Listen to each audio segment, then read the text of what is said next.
নমস্কার বন্ধুরা, সকলকে স্বাগত জানাচ্ছি। আজকে আমি আপনাদের সাথে পমফ্রেট মাছের একটি দারুণ সুস্বাদু রেসিপি শেয়ার করছি। বাড়িতে গেস্টরা এলে বা ছোটখাটো অনুষ্ঠানে আপনারা এই রেসিপিটা ট্রাই করতে পারেন। ভিডিও ভালো লাগলে ভিডিওটাকে লাইক আর শেয়ার করতে ভুলবেন না। এই রেসিপিটা তৈরি করার জন্য আমি এখানে 400 গ্রামের মতো পমফ্রেট মাছ নিয়েছি। পমফ্রেট মাছ ভালো করে ধুয়ে পরিষ্কার করে রেখেছি। এখন জলটা ঝরিয়ে নেওয়ার পর মাছের উপর থেকে দিয়ে দিচ্ছি আমি অল্প একটু গন্ধরাজ লেবুর রস। এতে করে মাছে একটা ভালো ফ্লেভার অ্যাড হবে। ওপর থেকে দিয়ে দিলাম 1 চা চামচের মতো নুন আর 1 চা চামচ হলুদের গুঁড়ো।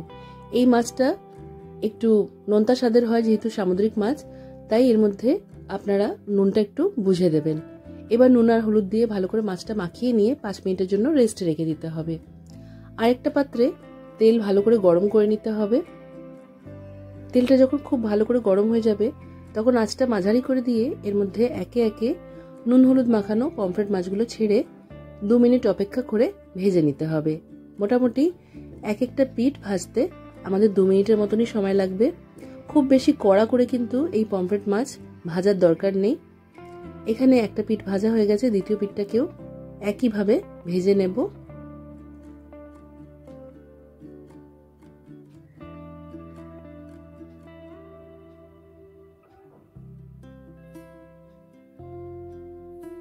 এখানে ভালো করে মাছ ভাজা হয়ে গেছে। এবার এগুলো আমি কড়াই থেকে তুলে নিচ্ছি।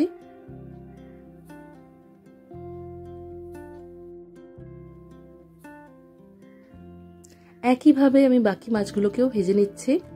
মাছ ভাজা হয়ে গেলে কড়াই যে তেলটা থাকবে, যদি মনে হয় সেটা কম আছে তাহলে আরো 1 টেবিল চামচের মতো তেল যোগ করতে পারেন। এখানে কড়াইতে মাছ ভাজার পর তেলটা ঠিকই ছিল, তাই আমি এর মধ্যে আর তেল অ্যাড করিনি।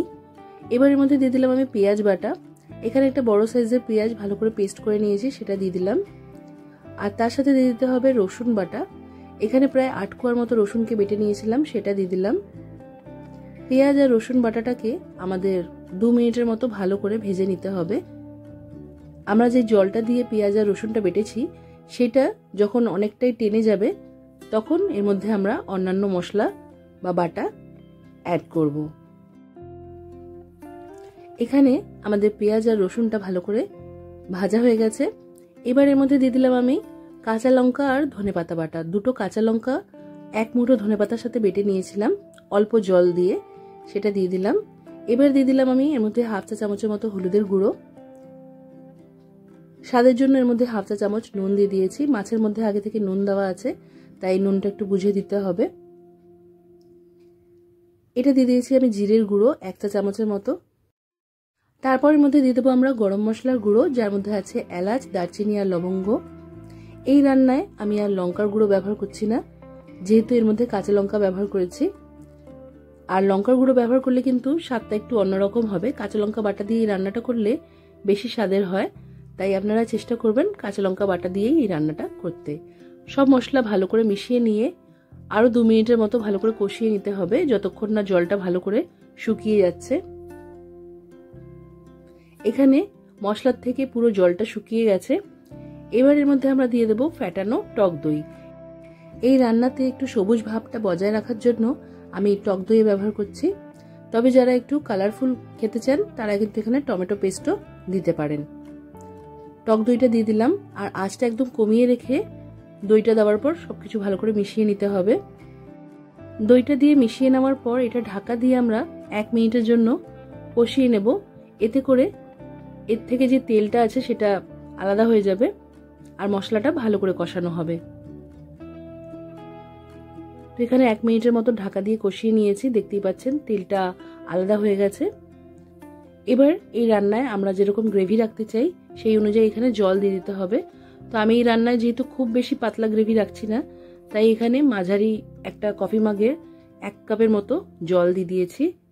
জলটা দিয়ে ভালো করে মিশিয়ে নিতে হবে আর ঢাকা দিয়ে এটাকে একটু ফুটতে দিতে হবে।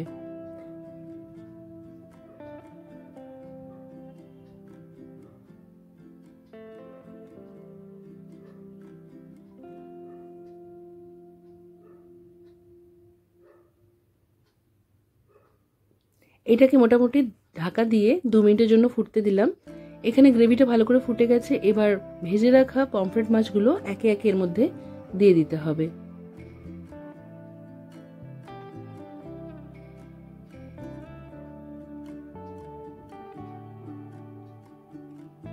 পমফ্রেট মাছগুলো দেওয়ার পর এই মাছগুলোকে গ্রেভির মধ্যে একটু ভালো করে উল্টে পাল্টে ডুবিয়ে নিতে হবে।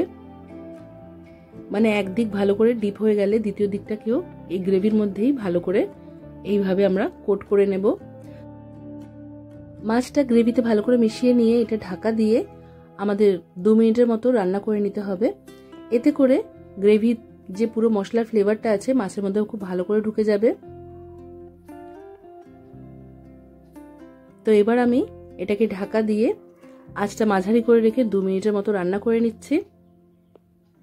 2 মিনিট পর আমি ঢাকাটা সরিয়ে রাখলাম। মাছগুলো গ্রেভিতে ভালো করে ফুটে গেছে, এবার আঁচটা বন্ধ করে দিতে হবে। তৈরি হয়ে গেছে আমাদের ধনিয়া পমফ্রেট। এই সহজ ও সুস্বাদু রেসিপিটা আপনারা অবশ্যই ট্রাই করবেন। কমেন্ট করে জানাতে ভুলবেন না যে কেমন লাগলো।